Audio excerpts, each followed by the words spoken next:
സന്തോഷവാർത്ത ISL ആദ്യ റൗണ്ടിലെ 5 മികച്ച താരങ്ങളിൽ ബ്ലാസ്റ്റേഴ്സ് താരവും ശക്തരായ 3 ടീമുകൾ ആഞ്ഞുപരിശ്രമിച്ചിട്ടും ബ്ലാസ്റ്റേഴ്സ് ഇത്തവണ വിൽക്കാത്ത കിടിലൻ താരം. വിശദവാർത്തകളിലേക്ക് കടക്കാം. നിങ്ങൾ ഇതുവരെയും ചാനൽ സബ്സ്ക്രൈബ് ചെയ്തില്ലെങ്കിൽ സബ്സ്ക്രൈബ് ചെയ്യുക. ഇന്ത്യൻ സൂപ്പർ ലീഗിന്റെ 2024 മുതൽ 25 വരെ സീസണിലെ ആദ്യ റൗണ്ട് മത്സരങ്ങൾ അവസാനിച്ചിരിക്കുകയാണ്.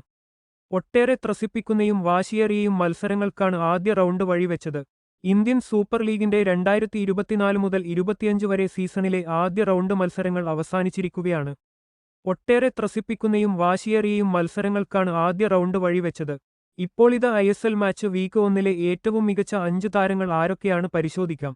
ISL ഫാന്റസിയിൽ ആദ്യ റൗണ്ടിൽ ഏറ്റവും കൂടുതൽ പോയിന്റ് ലഭിച്ചിരിക്കുന്നത് ചെന്നൈ FC-യുടെ മുന്നേറ്റ താരമായ ഫാറൂഖ് ചൗധരിക്കാണ്. ആദ്യ മത്സരത്തിൽ തന്നെ 2 ഗോൾ നേടിയ ഫാറൂഖ് ചൗധരിയാണ് മാച്ച് വീക്ക് 1-ലെ ഏറ്റവും മികച്ച താരം. ഒഡിഷയുടെ ഹ്യൂഗോ ബൗമസ്, മുംബൈയുടെ തിരി, മോഹൻ ബഗാന്റെ ആൽബർട്ടോ റോഡ്രിഗസ് എന്നിവരും മാച്ച് വീക്ക് 1-ലെ ഏറ്റവും മികച്ച താരങ്ങളിൽ ഇടം നേടി. അതോടൊപ്പം ബ്ലാസ്റ്റേഴ്സിന്റെ റൈറ്റ് ബാക്ക് താരമായ സന്ദീപ് സിംഗും ആദ്യ 5-ൽ ഇടം നേടിയിട്ടുണ്ട്.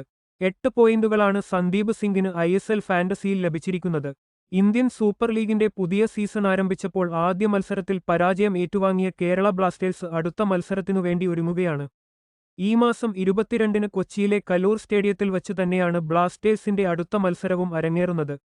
പഞ്ചാബിനെതിരായ ആദ്യ മത്സരത്തിൽ തോൽവിയിലും കേരള ബ്ലാസ്റ്റേഴ്സിന് സീസണിൽ വളരെയധികം പ്രതീക്ഷ നൽകുന്ന പ്രകടനമാണ് മലയാളി ഡിഫൻസീവ് മിഡ്ഫീൽഡർ വിപിൻ മോഹനനിൽ നിന്നും ലഭിച്ചത്. ടീമിന്റെ മധ്യനിരക്ക് സ്ഥിരത നൽകുവാൻ താരത്തിന് കഴിഞ്ഞു.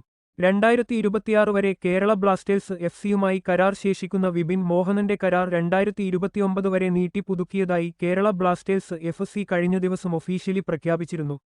21 വയസ്സുകാരനായ താരം മികച്ച പ്രകടനമാണ് നടത്തുന്നത്. അതേസമയം ഈ ട്രാൻസ്ഫർ വിൻഡോയിലും ബ്ലാസ്റ്റേഴ്സിന്റെ ഈ യുവ സൂപ്പർ താരത്തിനായി ISL-ൽ നിന്നുമുള്ള ക്ലബ്ബുകൾ രംഗത്ത് വന്നിരുന്നു.